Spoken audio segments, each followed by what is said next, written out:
Wonderful, thank you, and good morning. Good morning to all of our private sector companies, investors, government counterparts, distinguished guests. I'm honored to participate on this panel with the Asia Development Bank and the Australian Infrastructure Finance Facility for the Pacific. And I thank you for the opportunity to provide remarks at this prestigious event. PNG's investment conference is timely, and it comes on the heels of President Biden's announcement of the Build Back Better World, or B3W, partnership at the G7 Leaders Summit just a couple months ago to enhance the collective impact of our infrastructure development in low and middle income countries. B3W is a demonstration of the fundamental thrust of President Biden's first foreign policy trip, and that is to rally the world's democracies around our shared values to tackle the greatest challenges of our time. President Biden and the G7 leaders identified 4 key areas that require urgent attention in the 21st century. First is climate. Under B3W, this means clean power, including transmission, distribution infrastructure to enable clean power, and obviously the regulatory environment to sustain it. Climate-aligned transportation, nature-based solutions, and climate adaptation infrastructure, which includes clean water, seawalls, retrofitting existing infrastructure to increase resilience, and mangrove restoration. The second priority is health security. For the United States, this means the construction and equipping of hospitals and clinics, providing clean drinking water and sanitation systems, and vaccine manufacturing. The third priority of the B3W commitment from the G7 is technology. And what this means is not just harnessing technology, but securing the infrastructure to ensure that that technology is secure, and investing in core ICT networks, subsea cables, cloud data centers, smart grid technologies, software that drives efficiencies, virtual power plant technology, as well as critical data systems to support health, payments, and education exchange. The fourth, and one of the most important, I believe, all of these are important, of course, for Papua New Guinea, but this is particularly salient for this country, and that is gender. To build back better, we must all together, the private sector, the government, civil society, the investors, ensure that we apply a cross-cutting lens to the 3 priority areas that I mentioned, so that the investments consider and adapt to gender differences in terms of access, use, and benefit from the infrastructure that is developed. To this end, we, the United States, hope to use B3W to support cutting-edge clean energy and climate technologies, and we will prioritize projects that advance the best innovation and technology that the United States of America has to offer. The United States is defining the execution modalities of B3W, which involves coordinating internally across the U.S. government and externally with our G7 partners, the international financial institutions, and of course, and most importantly, the private sector. Internally, we will review the U.S. infrastructure toolkit, spanning project preparation, export credit financing, and insurance for private sector investment and foreign assistance to catalyze that investment and ensure that it is transparent and appropriate for the countries where we're going to implement.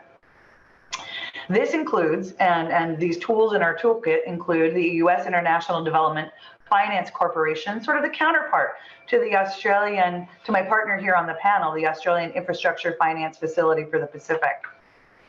The Millennium Challenge Corporation, the United States Agency for International Development, our Department of Treasury, the United States Export-Import Bank, or EXIM, the U.S. Trade and Development Agency, the Departments of State, Commerce, Transportation, Energy, and of course, since health is a top priority, Health and Human Services, of which the Centers for Disease Control is a key element.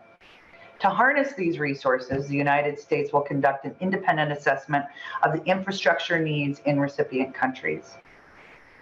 As you all know, The Indo-Pacific region is home to the world's fastest growing markets and offers unprecedented potential to strengthen the United States economy while improving lives and sustaining livelihoods in the Indo-Pacific and around the world.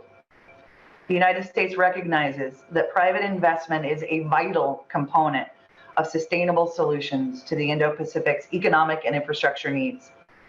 President Biden affirmed via his interim national security strategy that we will renew our partnership with the private sector in our development investments, and we will seek to create investment opportunities for American firms in developing countries.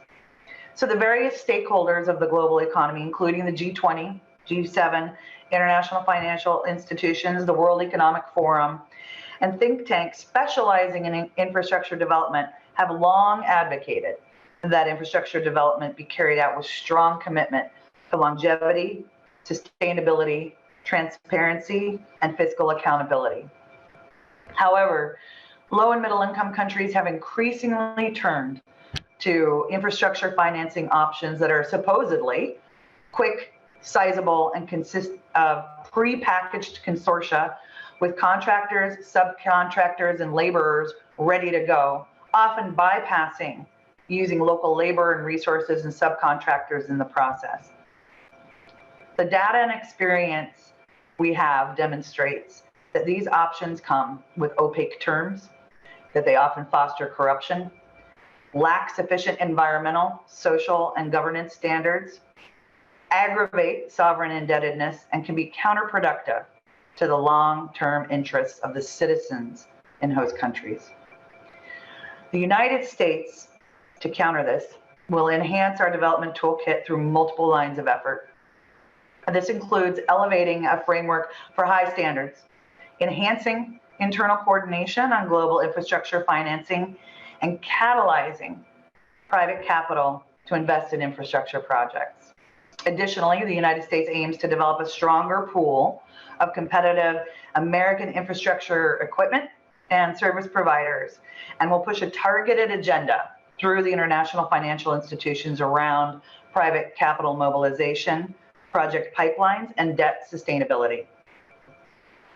The private sector can do more to help narrow these infrastructure needs. According to the OECD, high-income market institutional investors, for example, pension funds and insurance firms, in addition to private equity firms, currently hold tens of trillions of dollars in ready-to-invest capital. A major focus of B3W will be to enhance our development finance options to support and catalyze a significant increase in private capital to these countries. This will require utilizing every tool in the U.S. government's development and economic toolbox. Creating the enabling conditions on the ground for responsible and market-based private investment is key to unlocking that potential and those resources. Critical foreign assistance programs are needed to improve the investment climate, as well as enhanced public funding for core public goods like education and transport needed for the private sector to thrive. This is particularly salient in some of B3W's priority areas like climate and clean energy and health security, where global attention is focused on responding to the climate crisis and the COVID-19 pandemic.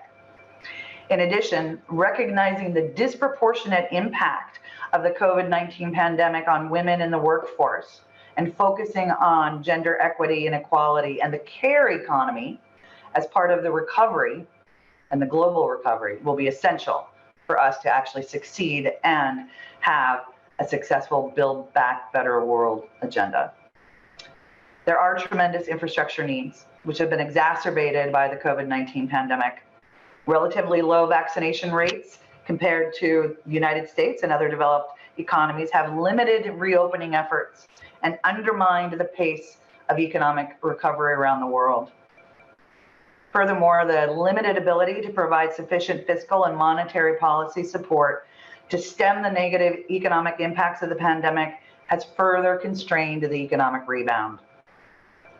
So this reduced fiscal space for governments around the world increases the need for nonprofit, private sector, and development finance support to meet the central challenges of the 21st century, namely combating the climate crisis, safeguarding global health and health security, and ending the coronavirus pandemic, accelerating technological transformation in the face of the growing digital divide, and advancing gender equity and equality, including the empowerment of women and girls.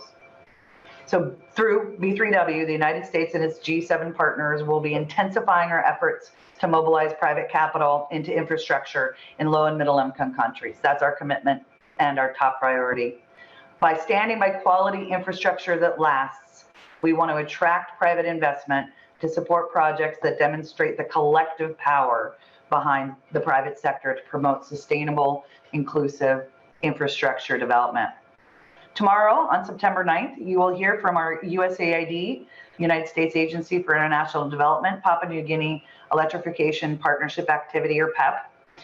B3W is central to USAID's PNG Electrification Partnership activity, which promotes climate security and resilience by supporting green technology and renewable energy in particularly hard to reach places in an inclusive way so that access and affordability is fundamental to that investment.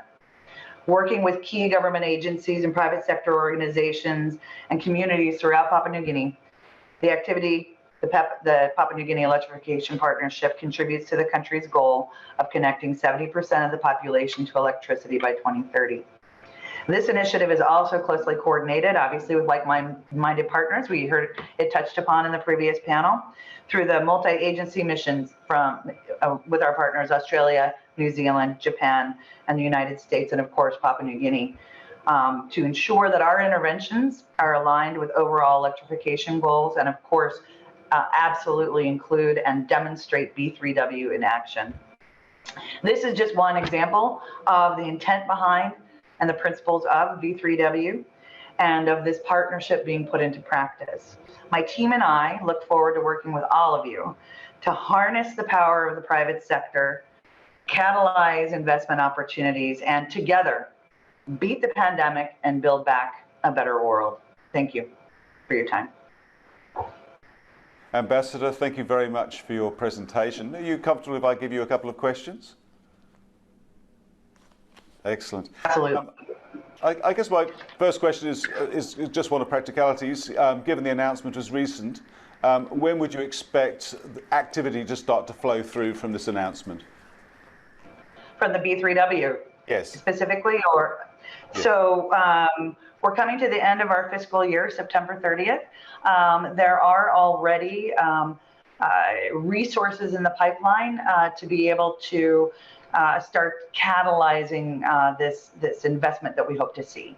Now with that focus and the prioritization of specific sectors, as I had mentioned, the climate crisis, health system strengthening, and technology, those projects will start to materialize in the coming months if they aren't already underway.